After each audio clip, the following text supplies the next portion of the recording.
A gente falou de tapioca, falamos de parrilha, mas eu sei que... Paella, não parrilha. Paella, né?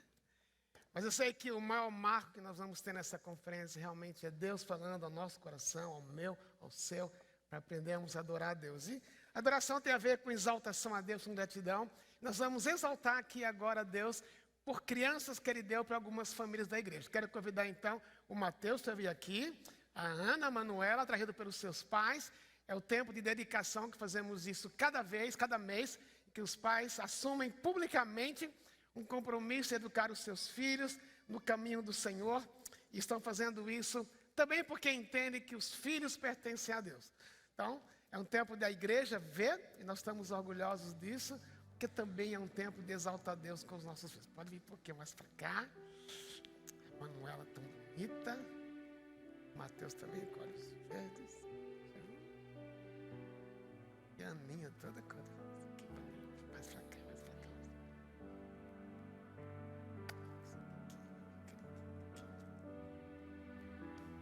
Pode chegar mais perto, pode chegar mais perto. O mundo inteiro vai ver vocês na internet também, seus filhos tão bonitos. Gente, eu creio que eu vou repetir o que eu já disse, mas é um momento que não é social. Eu gosto de dizer isso. As crianças são muito bonitas. Todos eles têm cara de São Paulinos e nordestinos. Tão bonitos que eles são. Mas eles estão dizendo para Deus e para a gente: nós vamos educar nossas crianças no caminho do Senhor. Eles não têm poder de determinar o resultado. É Deus que causa o resultado. Mas Deus chamou esses pais para cuidarem desses filhos no caminho dele. É isso que eles estão fazendo agora. Eu vou segurar cada uma das crianças, orar e entregá-las ao Senhor. Vou começar com a Ana. Para segurar assim. Ok. Senhor, muito obrigado pelo presente que a Ana é para a Fabiana, Pai. Obrigado pela tua graça na vida dela, na vida dos seus pais, na vida do Bira, dando esta criança, Senhor. Obrigado pela beleza dela. Mas muito mais do que isso, obrigado pelo que o Senhor vai fazer na vida dela. E oramos que abençoes, Senhor, o crescimento dela. Que ela possa descobrir que em Jesus que haverá satisfação para a vida dela por toda a vida. E o Senhor venha a usá-la para a tua glória no mundo que ela vai viver e já começou a viver. Por isso, a entregamos para a tua glória, que o Senhor a use para ser glorificado. Em nome de Jesus. Amém.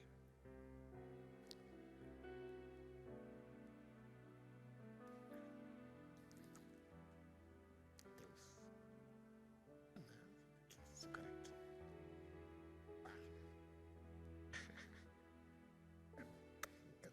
Encantou-se comigo também, gente. Senhor Deus, obrigado pelo Mateus. Obrigado pelo presente que ele é para Elias, para Ju.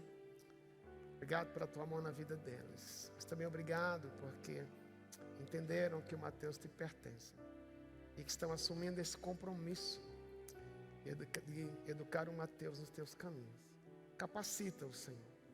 Que eles possam ao longo dos anos ver fruto do trabalho de pai e mãe. Mas também oramos pelo Mateus, que ele conheça Jesus logo cedo, que ele descubra em ti que existe satisfação de vida e que ele viva uma vida para te agradar. E é por isso que o dedicamos nessa hora na tua mão, entregamos na tua mão e o dedicamos, que o Senhor seja glorificado na vida dele. Em nome de Jesus oramos. Amém.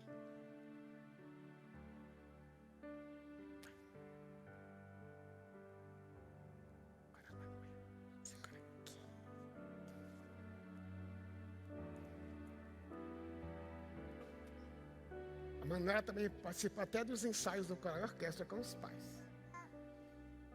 A Deus, obrigado pela Manuela. Obrigado pela espera tão preciosa, pelos 9 meses de expectativas. E também pela expectativa, Pai, que o Douglas e a Carol têm, entregando-a para o Senhor. Oramos por eles primeiro como pais, que o Senhor os capacite, que o Senhor os prepare. Que na tua dependência eles tenham alegria de ser pai e ver a Manuela crescer nos teus caminhos. Nós também oramos que ela, da mesma forma como oramos pelas outras crianças, Pai, pela Ana e pelo Mateus, que ela também cedo encontre Jesus e a vida dela ser marcada pelo teu amor, pela tua dependência. É por isso que a dedicamos nesta hora. Dedicamos para a tua glória, que o Senhor seja visto na vida dela e o Senhor também se compraza nela. Para a tua glória dedicamos. Oramos mais uma vez por cada casal aqui. Que na tua dependência eles possam ver seus filhos crescendo, passando pelas fases normais da vida, pelos conflitos normais. Mas que na tua dependência esperem o dia que o Senhor intervém, o Senhor cuida e o Senhor protege. Em nome de Jesus oramos dessa forma. Em nome dele. Amém e amém. Podemos aplaudi-los? Deus abençoe vocês. Acho que são os meus braços. Deus abençoe vocês, queridos.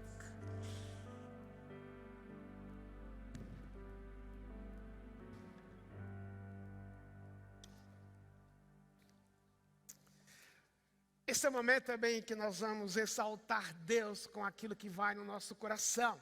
É um momento de intercessão, um momento de oração. Mas antes de orar, eu queria lembrar desse contexto. O salmo que nós vamos estudar hoje na mensagem também afeta esse momento, quando Davi diz que Deus está atento à nossa oração.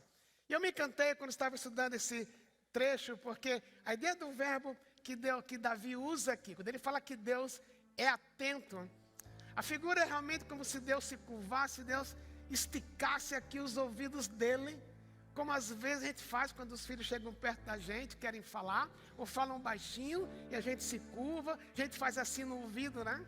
Só que a ideia do verbo é que Deus não faz assim, Deus parece que estica o ouvido dele, parece que os buracos do ouvido ficam maiores e mais profundos, porque Deus tem prazer em ouvir a sua voz e ouvir a minha voz. E é o que nós vamos fazer agora. Eu quero convidar você a realmente orar agora com essa certeza que vem da palavra de Deus, que Deus está atento para aquilo que nós vamos falar com Ele. Eu quero convidar você a baixar a sua cabeça. E porque Deus é assim, de você crer nesse instante que o que você e eu vamos falar com Ele, Ele está com os ouvidos abertos. Isso tem toda uma implicação na nossa confiança nele. Porque Deus é Deus. E eu sou homem. Deus é grande, eu sou pequeno. Mas Deus, na grandiosidade dele, ouve o que eu falo. Então, se você tem um tempo agora, quer falar com Deus para falar de gratidão, fale. Quer agradecer, agradeça. Quer pedir, peça. Quer interceder, interceda. Confiando que Ele diz, está atento ao seu falar. Tome esse tempo, você e Deus.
Senhor Deus, obrigado porque é uma verdade em cima da qual nós falamos com o Senhor.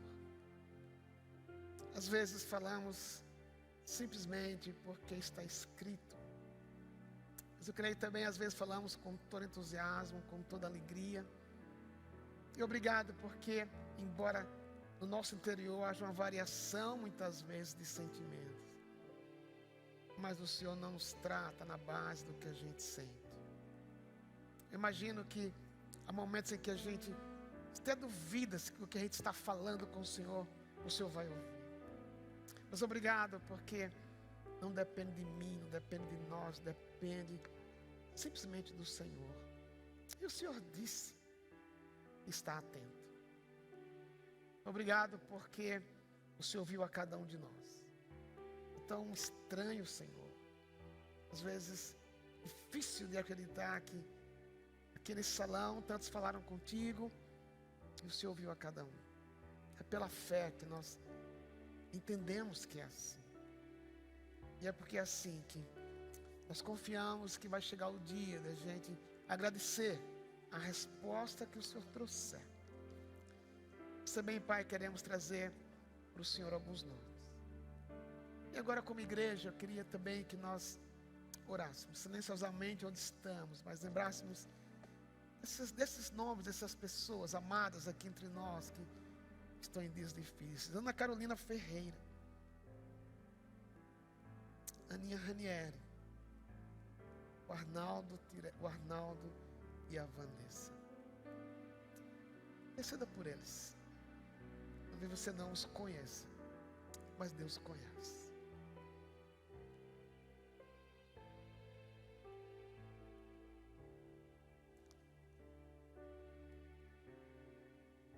Esta semana, Fernando Vergamini viu seu pai partindo para estar com Deus. Em 2 meses, o pai e a mãe partiram para estar com o Senhor.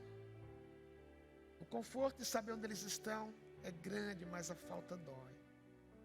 Oremos pelo Fernando, que o Senhor o conforte nessa hora de dor, de separação. Queria lembrar da Janice Brandão, também se preparando para uma cirurgia delicada, difícil. Segunda nesta série de tratamento. O Senhor a sustente, abençoe os médicos. A Laís, estamos orando por ela. Estava aqui domingo passado sendo batizado. A doença não tem afetado a confiança dela em Deus. Também pelo seu Mauro Morelli, lidando com a doença delicada, difícil, prolongada. Mas que Deus toque no seu corpo e seja glorificado naquilo que Deus vai fazer. Senhor, a Tua palavra também nos diz que devemos entrar com ousadia na Tua presença. Não atitude de demandar e exigir, mas uma atitude de coragem e de confiança que Tu és Deus. Simplesmente porque Tu és Deus. E é por isso que oramos. Oramos com confiança. Oramos entendendo que o Senhor nos disse que teríamos adversidade na vida. Oramos com ousadia porque também o Senhor disse que estaria conosco no meio delas. Mas como humanos, o Senhor sabe qual é a nossa vontade. Cura para essas pessoas, ânimo, encorajamento. Oramos por aqueles pais que estão também sofrendo com a situação do Brasil. Senhor, tem misericórdia de nós. Te agradecemos porque o Senhor dará uma saída. Mas queremos ser fiéis ao Senhor, orando pelos nossos dirigentes. Senhor, dá-nos esta saída. E que venhamos a te glorificar com a saída que o Senhor nos der. Mas olha para as famílias dessa igreja que estão sofrendo com perdas de emprego, perdas de sonhos. Senhor, não só porque são daqui, mas simplesmente porque Tu és Deus delas. O Senhor as sustenta nesse processo. Oramos por 2016, que a despeito da palavra crise, se outra palavra vai continuar sendo chave, mas a crise é do Brasil, não a crise entre o Senhor e nós. Dá-nos a graça de viver esse próximo ano, a dependência como vivemos até hoje no Senhor. E te entregamos nossas orações. Em nome de Jesus oramos. Amém. Queria começar a mensagem dessa manhã com uma pergunta. Ela não é tão profunda, ela pode parecer simplesmente retórica, mas eu sei que se você pensar um pouco a respeito da sua vida, você vai ter coisas marcantes. Então, a primeira pergunta é: o que é que em toda a sua história de vida você viveu aquilo que você pode dizer é mais marcante na sua vida? Não vou pedir para ninguém falar, mas o que é que você pode lembrar que você pode dizer assim: eu nunca esquecerei aquele momento. Pode ser o seu casamento. Pode ser o dia que você ouviu pela primeira vez, eu te amo, ou estou apaixonado por você. Pode ser o seu primeiro emprego. Mas eu creio que todos nós aqui temos momentos marcantes em que gerou na gente uma reação de alegria, de gratidão, de falar. O salmo que nós vamos estudar esta manhã é o Salmo 34. Nós lemos no início do culto. E o salmo é interessante por causa do seu contexto. Aconteceu algo marcante na vida de Davi, que é o autor do salmo, e que por causa daquilo ter sido tão marcante, ele escreveu esse salmo no contexto daquela experiência. Não exatamente no momento a seguir, mas provavelmente algum tempo depois. Mas o que estava acontecendo? Eu creio que, em parte, muitos de nós conhecemos a história de Davi. Quando ele tinha cerca de 17 anos, Samuel, que era o sacerdote de Israel naquela época, Deus pediu que Samuel ungisse o próximo rei de Israel. O rei era Saul, mas Saul estava andando em desobediência perante Deus e Deus quis achar um novo rei. Mandou a carta de Jessé. Jessé tinha 7 filhos. Samuel viu passar os 6 primeiros filhos de Jessé e Deus falou, não é nenhum desses, porque Deus não olha a aparência, Deus olha o coração. E Samuel perguntou para Jessé, você não tem mais ninguém aí? Jessé falou, lá no quintal tem um rapazinho de 17 anos, ele cuida das ovelhas, vai chamá-lo. E foi ele que Samuel ungiu como o novo rei de Israel com 17 anos. A vida para Davi mudou um pouco, ele foi morar no palácio de Saul. Davi era poeta, escritor, músico, tocava harpa. Então, Davi compôs alguns cânticos no palácio, agradou o coração de Saul. Saul era muito agitado, a música de Davi realmente mexeu com o bem-estar de Saul, mas Saul era muito ciumento. E um dia ele quis matar Davi, jogou uma lança contra Davi, não pegou em Davi, pegou na parede, e Davi teve que fugir do palácio. E daí então, começou a perseguição do rei Saul contra Davi, especialmente por causa dos ciúmes de Saul contra Davi. A história continua um pouquinho mais velho. Jessé pede que Davi vá levar comida para os irmãos, estavam numa guerra contra Golias, a história famosa de Davi e Golias. Davi chega lá no campo de batalha, vê Golias insuflando o povo contra Israel, blasfemando contra Deus. Davi diz, não vou deixar isso acontecer, e ele derruba Golias. Ok, ficou famoso. Ele volta para Jerusalém, né? Então, volta para Hebron, Jerusalém era a capital do império ainda, do reino ainda. As pessoas dizem que Saul matou milhares e Davi matou 10 milhares, milhares e milhares. O ciúme aumenta. Saul volta a perseguir Davi. Davi está agora na cidade, no contexto do Salmo 34, uma cidade chamada Gate. Gate era a cidade de Golias. Você pode imaginar, quando perceberam que Davi estava chegando, aquele alvoroço, vamos nos vingar, vamos pegar Davi. Já que ele matou Golias, vamos matar Davi. O que acontece? Davi está perante o rei da cidade, ele orou, pedindo que Deus livrasse, e Davi se passa por um louco, por um bobo. E o rei diz, eu tenho tanto doido na minha cidade que eu não quero mais um, pode mandar esse doido embora. E Davi foi livre da perseguição. E nesse contexto que ele escreve esse salmo, porque ele diz que ele orou e Deus o livrou. Foi tão marcante que ele escreveu esse salmo de louvor, que é um salmo de gratidão, mas é um salmo de adoração também. E aqui eu estou chamando que esse salmo descreve a alegria de um adorador. Mas a história continua, embora já o salmo não se refere a ela. Davi, quando está sendo perseguido, ele vai para a caverna de Adulão, uma caverna famosa na região. Saul vai para dentro daquela caverna. Davi não sabe que Saul está ali. Ele tem a oportunidade de matar Saul. Os inimigos de Saul, que são amigos de Davi, dizem, aproveita agora, mata Saul. E Davi diz, eu não vou tocar no ungido do Senhor. Ele já tinha experimentado um pouco antes, que Deus o havia livrado. E não era ele com as suas próprias forças que queria causar esse livramento. A adversidade continua, mas no contexto da adversidade, Davi adora Deus. Davi exalta Deus. Esta manhã, o que eu queria era que que a gente aprendesse nesse salmo o que é a alegria de um adorador e como é que o adorador expressa essa alegria a Deus. Lembrando que adoração exatamente carrega muito em si a ideia de aquela reação extravagante, forte, alegre que eu tenho diante de um Deus que me ama e que fez tudo por mim e que cuida de mim, é meu provedor, é meu protetor, mas que muitas vezes me deixa também passar por situações que eu não tenho mais o controle dela e que muitas vezes eu pergunto, será que realmente vale a pena adorar um Deus assim que me deixa nessa situação? Então espero que a gente aprenda com Davi. Se você quiser abrir no Salmo 34. Salmo 34. E o texto diz assim, começando até com um título, que se refere ao que eu lhe falei, que é o contexto do Salmo. Salmo 34. De Davi, quando ele se fingiu de louco diante de Abimeleque, que o expulsou e ele partiu. Bendirei o Senhor o tempo todo. Os meus lábios sempre o louvarão. Minha alma se gloriará no Senhor. Ouça os oprimidos e se alegrem. Proclame a grandeza do Senhor comigo.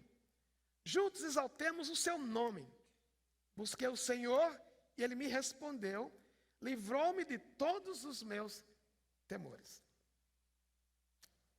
Quando você está perdido, ou quando você está contente, como é que você olha para Deus? Eu perguntei, mas minha pergunta foi, qual foi a experiência mais marcante que você teve, que você olha para trás e diz, puxa, não vou esquecer.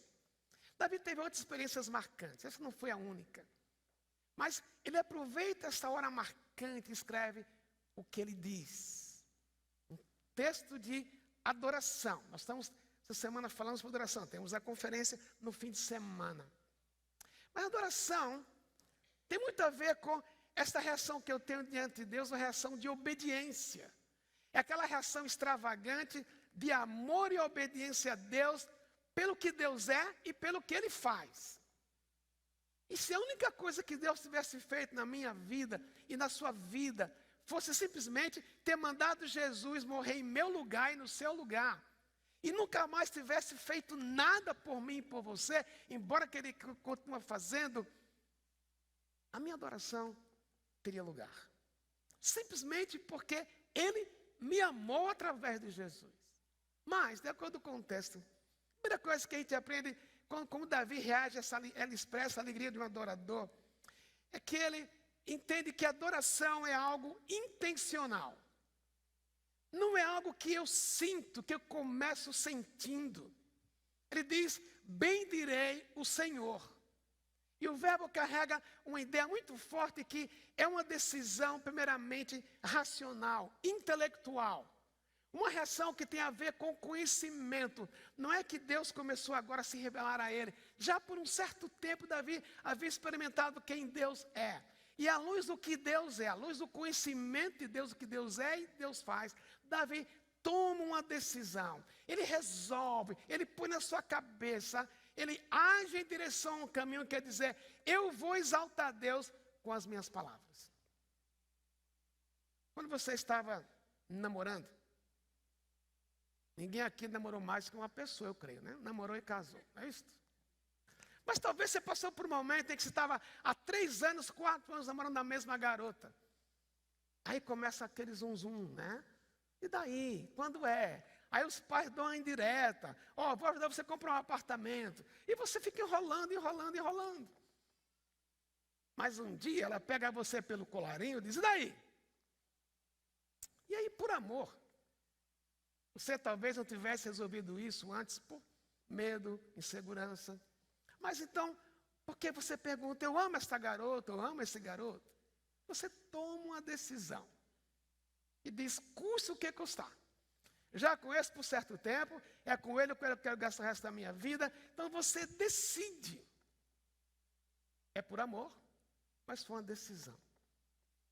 É isso que ilustra o verbo que Davi usa aqui.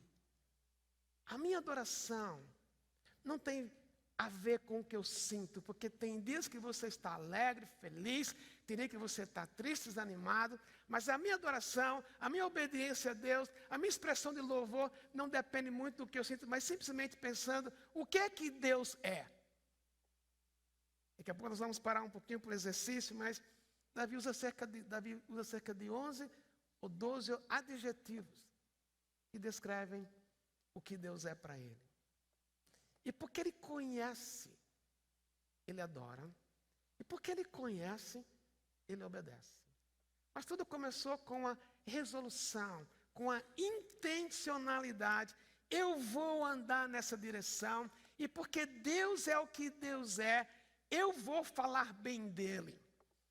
E outra ideia também da palavra do verbo adorar, o verbo bem dizer é que a gente fala. Bem dizer quer dizer fala bem. E o que ele fala no Salmo é somente bem a respeito de Deus. E meu querido, minha querida, essas são as coisas mais básicas e simples que eu posso pensar no meu relacionamento com Deus. Porque Deus é o que Ele é. Eu vou com as minhas palavras bendizê-lo e adorá-lo de uma forma decisiva. Vai fazer parte da minha vida bendizer Deus. Ok. Mas a frase continua e diz, bendirei o Senhor o tempo todo e os meus lábios sempre o louvarão. A alegria dele, a alegria do adorador, estava conectada não somente com a cabeça. Porque a gente pode dizer a Deus de cabeça. Se você perguntar para alguém na rua e perguntar, olha, você crê em Deus? A pessoa vai dizer, porque é Brasil, país religioso, sim, eu creio em Deus. O que é que Deus é para você? Racionalmente ela vai dizer, Deus é isso, Deus é poderoso, Deus é isso, Deus é grande. Agora, eu posso falar isso simplesmente racionalmente. Mas a palavra alma no Antigo Testamento, a palavra espírito, elas são sinônimas. Ela carrega a ideia de ser total. Não é que eu adoro com o espírito e penso com a alma outra coisa. Não, carrega sempre a ideia do ser total.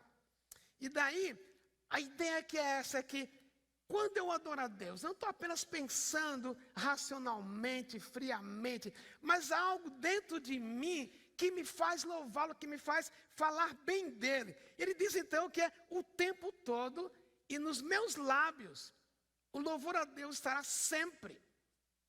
Então, adoração tem a ver com continuidade. É uma coisa que devia ser corriqueira dentro de mim, eu poder sempre ter momentos pessoais ou coletivos em que eu falo com a minha boca aquilo que vai no meu coração. Agora, nem sempre no meu coração tem aquela gratidão a Deus. Às vezes no meu coração tem dúvidas, às vezes no meu coração tem medo. Mas eu tenho que decidir se é o que eu sinto ou o que Deus é que me faz adorá-lo. Aí ele diz, vou repetir, os meus lábios sempre o louvarão. Minha alma, aquilo que mexe com as minhas emoções. Na experiência de Davi, imagine, ele pensou, eu matei Golias, esse povo vai me pegar. Eu matei Golias com a pedrada, eles vão me esquartejar. Talvez ele começou a sentir isto. Aí ele ora e Deus o livra. Eu disse que a história, em 1 Samuel capítulo 21, diz que Davi deu uma de bobo. Quando o Antigo Testamento foi traduzido para a língua grega, o Antigo Testamento em hebraico foi traduzido para a língua grega, os tradutores expressaram a experiência de Davi à luz do texto, uma tradução possível, foi dizendo que Davi teve um ataque epilético perante o rei de Gate. É possível isso. Então, não é tanta questão do método, mas a questão é debaixo de tanta pressão. Ele viu Deus o livrando, ele disse, Senhor, me livra. Ele viu Deus, viu-se cercado, ele falou, Deus me livra. Ele disse, esse oprimido correu para Deus, este pobre correu para Deus. Não pobre em termos de dinheiro, pobre em termos de, eu não sei como lidar com isso, eu estou perdido, Senhor, me livra. E Deus o livrou. Então o que aconteceu? A alegria veio. A adoração carrega alegria. Alegria pelo que Deus é. Alegria pelo que Deus faz. E a questão, como ele disse que é em todo o tempo. O que eu preciso colocar na minha cabeça também é que adoração acontece de mim para o Senhor. Tem a ver com obediência. Não é só sentir. Quando eu falo eu amo a Deus, ok, eu posso dizer que eu amo a Deus e a minha obediência. Tinha um professor que contou uma vez uma história na classe que tinha filhos pequenos, eles compraram um cachorro que era o sonho das crianças. O cachorro começou a crescer, o filho mais velho se encantou com o cachorro, gostava de brincar, e o filho mais velho gostava de jogar beisebol. Lembra que beisebol você joga com um taco de madeira? Já lembra? Um taco de madeira. E um dia estava no escritório e viu o filho cantando. Jesus me ama, Jesus me ama, Jesus me ama. Aí ele foi ver, meu filho ama tanto Jesus assim. Chegou no quintal, o filho estava com o taco de beisebol e cantava assim, Jesus me ama. Cada vez que ele falava ama, batia com o taco na cabeça do cachorro. Às vezes, a gente é assim. A gente diz, te amo, Deus. Mas vive de uma forma que não reflete. Por isso a adoração não é só sentir. Tem a ver com alegria e tem a ver com obediência. Em todo o tempo. Em coisas simples e em coisas grandiosas. Nos negócios ou nos relacionamentos. Toda segunda-feira, em casa de manhã, até que eu tenho um ritual, eu tomo muitos remédios, ela toma muitos remédios também depois da isquemia que eu tive. Então, ela coloca esses remédios nas caixinhas e diz, bem, está aqui, ó, está aqui. Eu tenho remédios para amanhã e remédios para a noite. De vez em quando, né, na correria, vou saindo aqui para a igreja, aí já estou na porta do elevador, ela fala, bem, tomou o remédio? E dentro de mim, bom, eu estou atrasado, eu preciso voltar para tomar remédio. Eu tentava dizer, tomei. Eu não tomei. Parece simples, né? Mas é aquela mentirinha. Naquela hora, eu não adorei Deus. Naquela hora, a minha expressão para fugir da pressão foi mentira. E isso não é adoração. E o convite aqui que Davi faz, a lição é o verdadeiro adorador. Ele resolve, é uma decisão de cabeça, mas ele faz isso continuamente. Ele está cheio de recursos, ele adora. Ele diz que Deus é grande. Ele diz que Deus provê. Ele está sem recursos, ele diz que Deus é grande, diz que Deus é o supridor. Mas sem aquela experiência de que ele está negando a realidade, ele pode dizer, Deus, eu sei que tu és provedor. Hoje eu não estou sentindo a tua provisão, mas eu quero te adorar, porque eu sei que o Senhor vai prover. Eu não sei como e nem sei quando, mas eu sei que tu és provedor. Assim como foi com Davi, Deus proveu a saída para Davi. Assim como Deus vai prover para você e para mim, em todo o tempo. Essa semana eu estava com uma pessoa na minha sala que atendi. Família que eu conheço de perto. São 4 pessoas na família, 3 delas desempregadas. Por causa do Momento Brasil, perderam o emprego, perderam o negócio. Saúde afetou 2 deles. Mas depois de ouvir e de conversar, a pessoa falou assim, sabe, Lisânias, eu sei, eu estou desanimado, estou quebrado, eu estou, às vezes, da vontade de desistir, mas, ela foi tão enfática, mas, eu sei que Deus tem uma saída, e por isso eu o louvo. A alegria do adorador não depende da circunstância, nem o faz negar a realidade da circunstância. Mas como o louvor está sempre nos seus lábios dele, continuamente ele resolve, eu vou adorar a Deus. Porque Deus é digno de toda adoração. A minha alma se gloriará no Senhor. Eu falei, o sentido de alma aqui é o ser total dele ou dela, da pessoa. E o que é a ideia, o sentido da palavra gloriar-se? Por exemplo, Agora é época de vestibular. Alguns aqui estão fazendo FUVEST, estão fazendo INSPER, estão fazendo outras escolas boas e outras não tão boas. Mas eu sei que no dia que seu filho passar no vestibular, no dia que você olhar para aquela lista no jornal com os nomes da FUVEST ou a faculdade que ele fez, você vai procurar o nome dele ou dela, vai procurar talvez com um dedinho no papel. Não é papel, é na tela, não é mais papel, é na tela que a gente vive, né? E na hora que você vê o nome do seu filho, você estava sentado, você vai levantar da cadeira, você vai pegar o telefone, ligar para alguém, olha, meu filho entrou na FUVEST. Não é assim. Você não diz, você viu o nome do seu filho no jornal, viu ou na tela, você leu de novo e... Você o que a gente faz? A gente fica cheio do fogo, né? E quer contar para todo mundo. Lembra quando você ficou noivo ou noiva? Você pôs a aliança no dedo. O que é que você queria? Olha, não é isso que você fez. Não dá para a gente adorar a Deus de boca fechada. Claro, os mudos podem adorar a Deus? Podem. Vai ter o jeito deles. Mas o fato é quando ele diz aqui, a minha alma se gloriará no Senhor, se gloria no Senhor. É quando ele diz, eu estava cercado, eu estava oprimido pelo rei de Gade. Eu estava vendo agora perder a minha esperança, perder a minha vida. Mas olha o que Deus fez, Deus me livrou. Por isso eu tenho que reconhecer que foi Ele. A história em 1 Samuel 21 não diz se Davi também planejou dar uma de bobo. Ou se realmente foi um ataque epilético. O fato é que Davi reconhece que o que o livrou das mãos do rei de Gade foi Deus. Voltando à ilustração do seu filho que passou no vestibular. Claro, se ele não tivesse estudado, ele não passaria. Se ele apenas tivesse dito, Senhor, eu sei que tu tens um plano maravilhoso para a minha vida. Estudar é o enfado da carne, eu só vou orar. Dificilmente ele passaria. Talvez nem fosse bom ele passar. Agora, claro, há o esforço dele.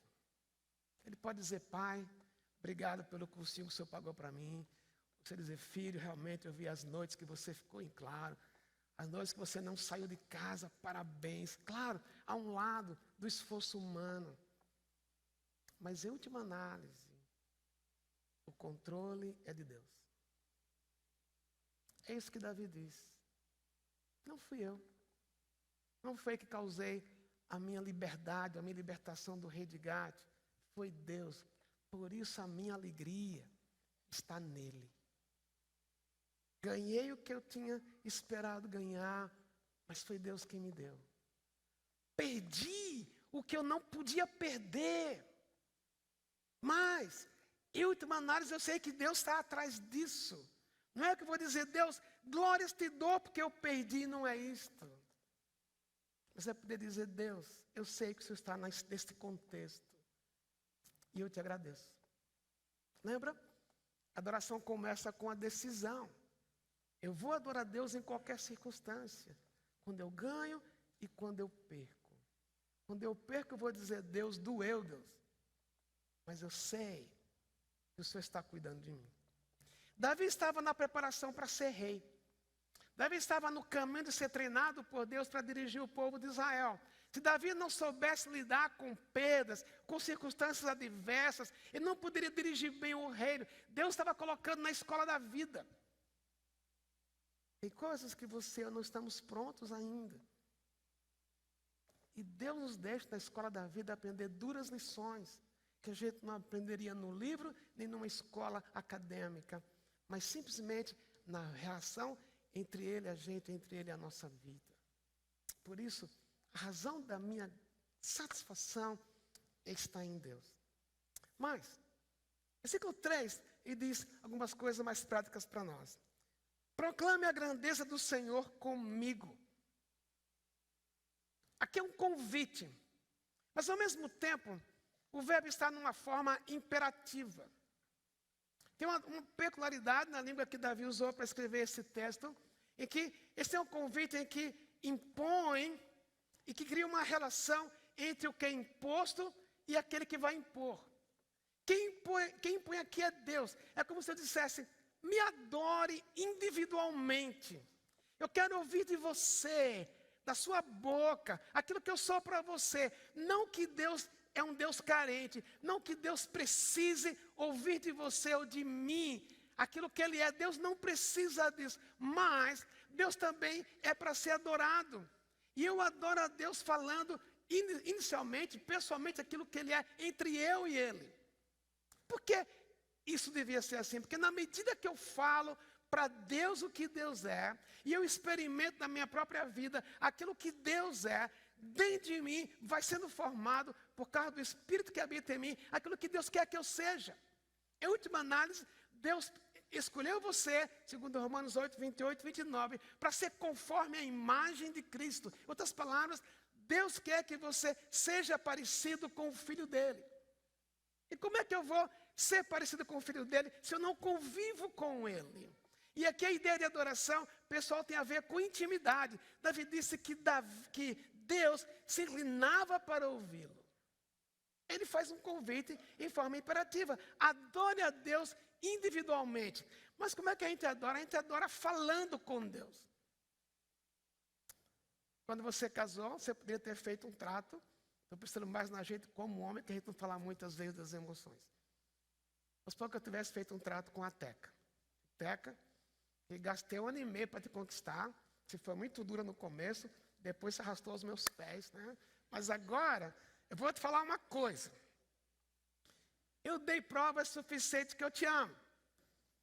Mas eu não sou muito de falar, você sabe. Então, olha, hoje nosso casamento, eu estou escrevendo para você, dizendo com a minha boca, eu te amo, você é a mulher da minha vida, eu quero envelhecer com você. Você vai ser a única mulher da minha vida, tá bom? Você crê nisso? Claro que tem que crer, né? Mas nunca mais eu toco no assunto. Nunca mais eu digo que ela é bonita, que eu gosto do interior dela. Nunca mais eu digo que eu sou grato porque eu casei com ela. E quando ela reclama, eu falo, eu te falei lá atrás. Acho que a gente não funcionaria assim. Eu posso dizer para ela publicamente, numa reunião, que ela é isso, que ela é aquilo. Mas ela precisa, olho a olho, ouvir que ela é minha mulher, que eu a amo. Faz diferença para ela. Olho no olho. Vou falar, como eu disse, Deus não precisa disso. Mas quando eu faço assim com Deus, a intimidade aumenta. É isso que Deus quer. Deus, quando eu paro para glorificar a Deus, exaltar Deus, falar do que Deus é, eu cresço e Deus é exaltado. Porque aqui há um imperativo, exaltem a Deus, ao lado pessoal da adoração. Mas às vezes, meus queridos, minhas queridas, a gente falha com isso. A vida é cheia de São Paulo. Minha própria vida. Eles podem dizer, poxa, Lisânia passa o dia com Deus. Bem que eu queria. Mas tem muito ruído no dia a dia. E uma das minhas tensões, já falei aqui publicamente, é de manhã, quando eu acordo, muita coisa para fazer, especialmente quando chega a quarta ou quinta, já trabalhando no sermão no domingo. A tendência é levantar, correr, depois parar para meu tempo a sós com Deus, mas eu estou pensando no sermão. Em vez de eu parar para realmente ter um tempo meu com Deus, independente do sermão. E a tentação é forte como você tem uma agenda cheia como a minha, ou pior do que a minha, muita coisa para fazer. Eu parar meia hora, 15 minutos para ouvir Deus, para falar com Ele, para dizer o que Deus é para mim, parece loucura. Mas, meu querido e minha querida, se isso é uma prática na minha vida, eu estou obedecendo o que o texto está dizendo, eu começo a ter uma relação com Deus mais profunda, porque eu paro para ouvir. E aqui diz então que a alegria de Davi, a alegria de um adorador, tem um lado pessoal, um a um, íntimo. Se eu gosto de estar com a minha esposa e ouvir que ela também me admira, Deus gosta de ouvir a sua voz. A minha pergunta é, você faz isso no seu dia a dia? O único tempo que você tem para ouvir Deus ou falar com Deus é aqui, o domingo de manhã ou domingo à noite. Se é, meu querido, chegou a hora de mudar. Obedeceu o que Davi disse. Proclame a grandeza do Senhor comigo. Começa comigo. Eu queria então fazer um exercício aqui com a gente. Quero convidar você, não precisa fazer agora, eu vou dizer o tempo, a hora, quando vamos fazer. Vou convidar você, até aqui, nesse salão, um momento pessoal com Deus, você e Deus, em que você vai, com as suas próprias palavras, dizer para Deus aquilo que Deus é para você. Você pode usar qualquer adjetivo, mas eu vou fazer isso baseado no Salmo. Então, convido você agora para baixar a sua cabeça. Nós vamos ter então um momento de adoração pessoal. É você e Deus.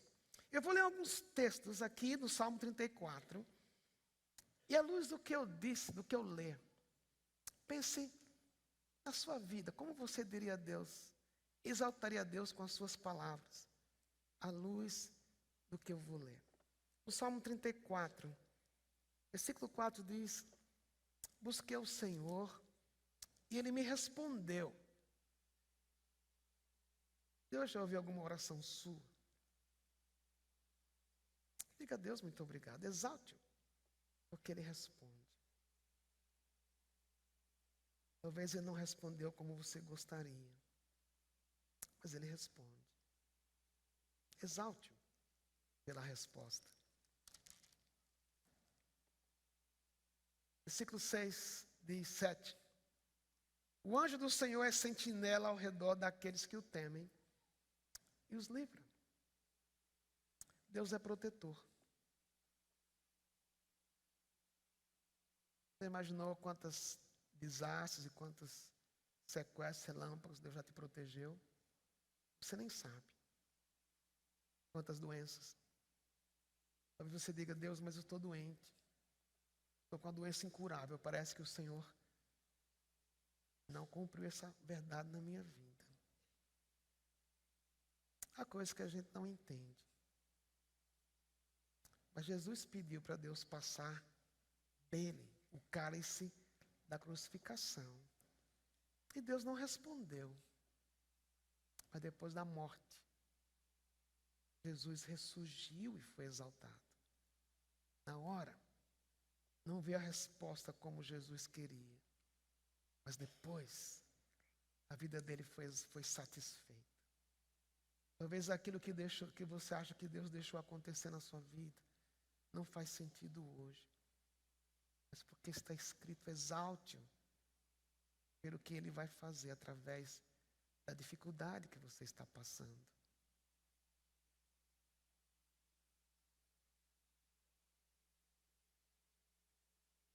Deus é bom. Provem e vejam como o Senhor é bom. Como é feliz aquele que nele se refugia.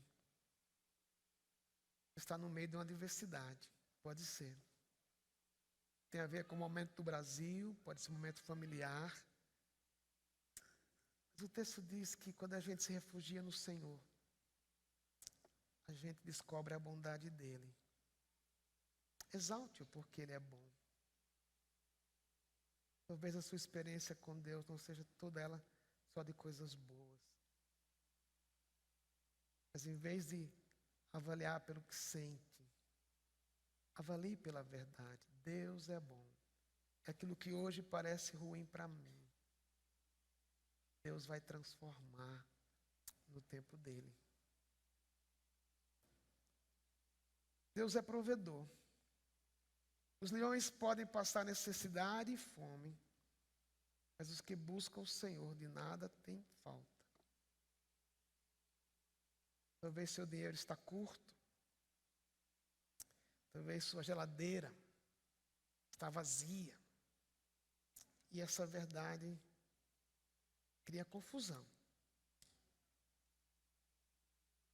Mas Deus haverá de supri-lo, como Deus disse. Mas também, nem sempre as nossas necessidades são materiais. São relacionais, são emocionais. É a solidão. Então, seja qual for a sua necessidade, exalte Deus, porque Ele vai um dia supri-la.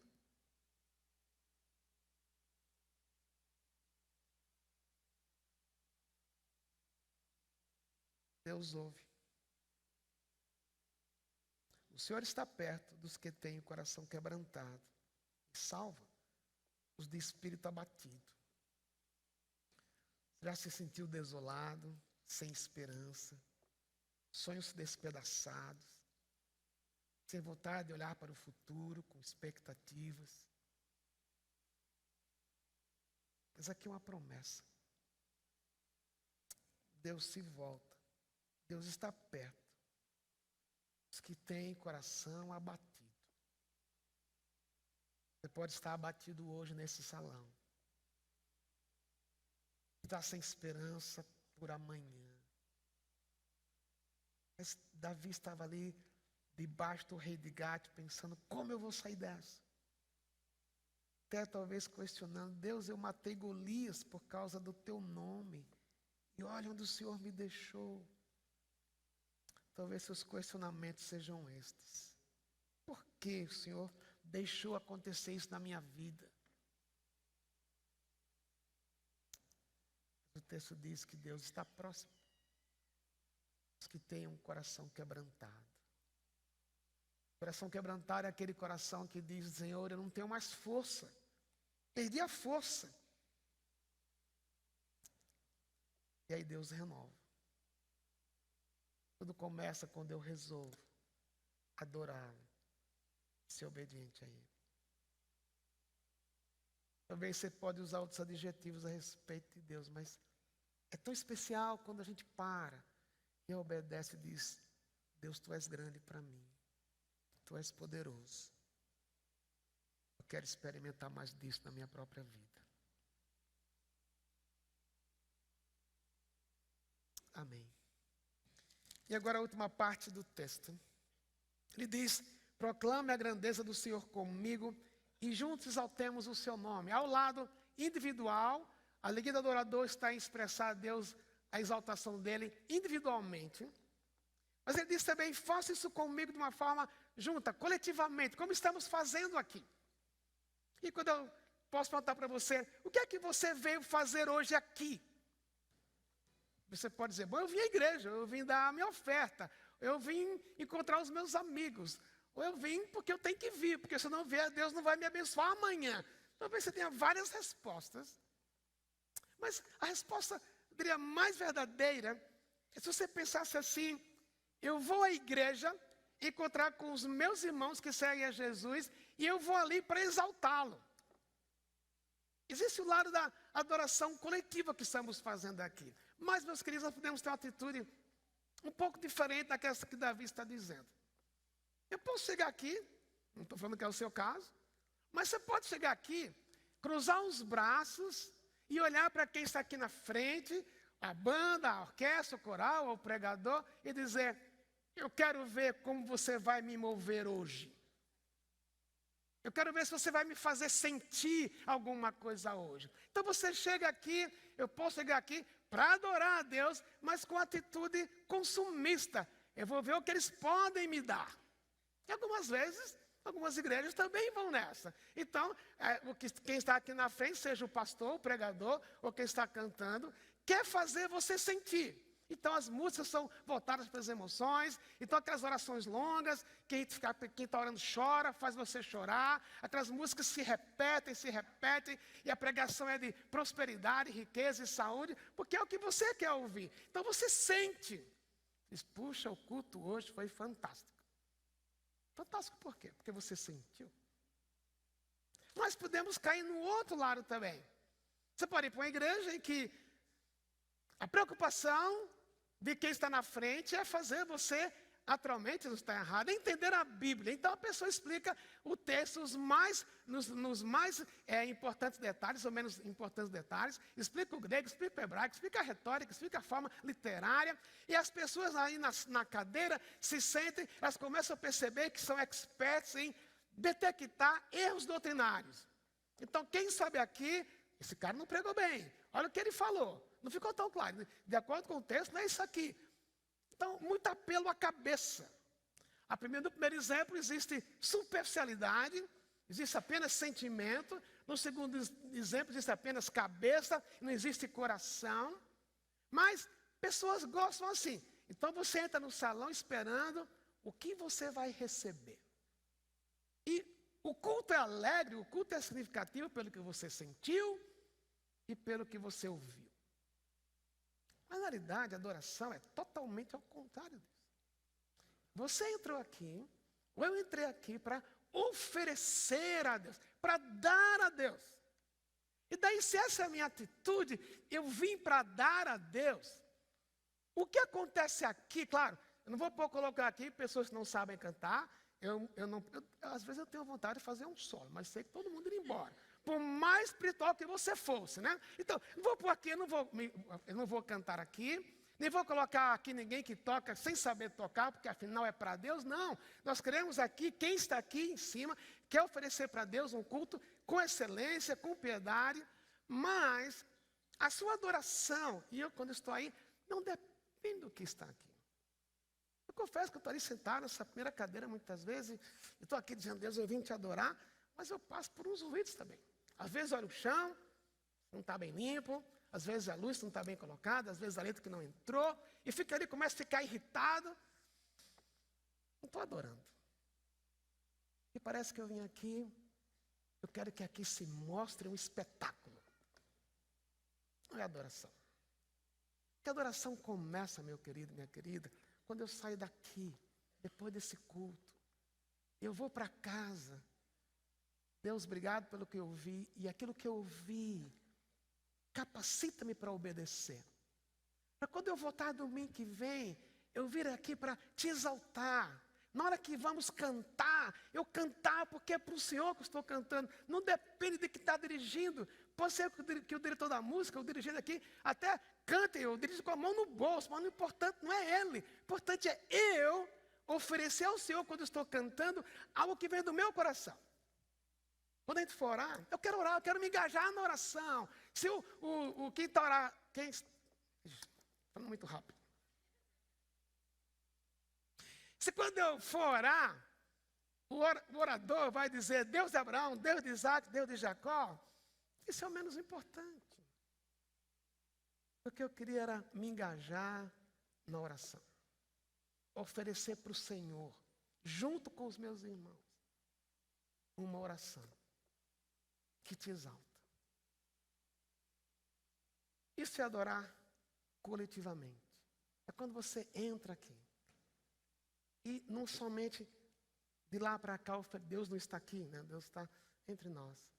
E oferecer confissão. Como é que eu estou? Como é que foi a minha vida? Quantas vezes eu menti para a Teca que eu tinha tomado remédio e não tomei? Eu nunca faço isso. Quantas vezes eu dei respostas atravessadas para o meu colega que não devia ter dado? Quantas vezes eu fiz de conta que eu não sou? Eu venho com confissão. Deus, eu quero te ouvir com o coração limpo. Eu venho com intercessão. Pediram para orar por essa lista aqui. Deus, eu quero engajar-me nisto. Eu quero esperar a tua expectativa. Eu quero esperar o Senhor agindo. Quarta-feira passada. Mais 5 minutos eu termino. Quarta-feira passada, no culto de oração, na quarta-feira, eu pedi para algumas pessoas compartilhar aquilo que foi um momento marcante para elas. Eu fui para casa tão inspirado. Eu vi pessoas contando de cura. Estavam desenganadas. Oraram aqui, oramos juntos. E Deus as curou. Vi pessoas contando de negócios quebrados. E Deus restaurou. E vi pessoas também contando que oraram e Deus não respondeu ainda. Mas quando a gente se juntou ali, aquele tempo de oração para mim, foi Deus, como o Senhor é grande, eu nunca tinha ouvido talvez essas pessoas falarem como me inspirou. Elas trouxeram para aqui a adoração. Então, o lado pessoal, a alegria de Davi era, eu estou tão entusiasmado com Deus. Deus é provedor, Deus é protetor, Deus é ente. Gente, eu quero que vocês comigo façam isso. Mas começa comigo. Eu queria terminar 3 aplicações.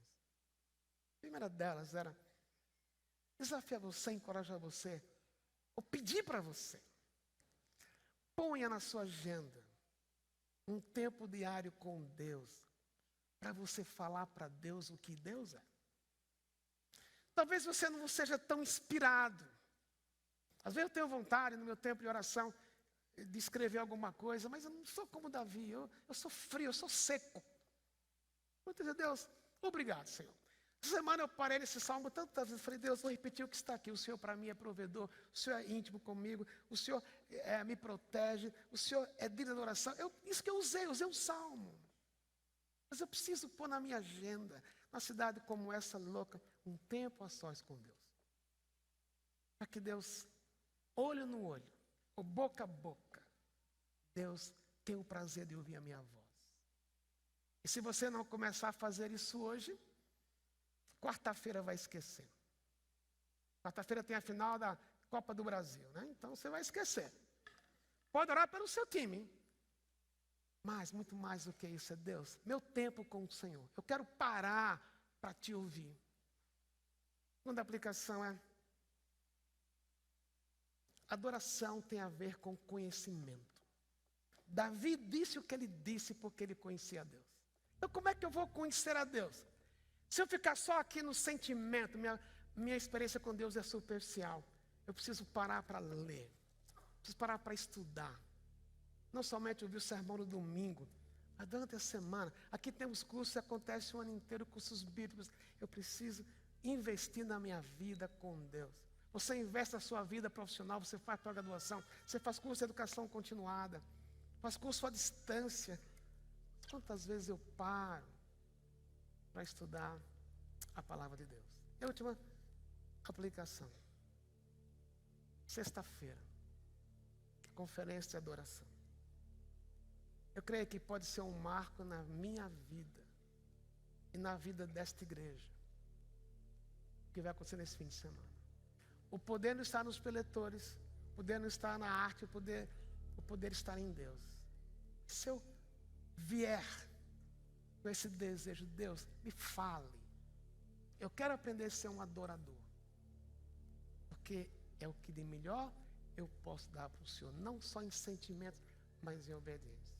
Eu queria convidar você a cantar essa última música, com esse entusiasmo, dizer, vamos nos juntar e cantar ao Deus, porque Deus é provedor, bondoso, miraculoso, presente. Vamos orar com essa música, depois nós vamos orar.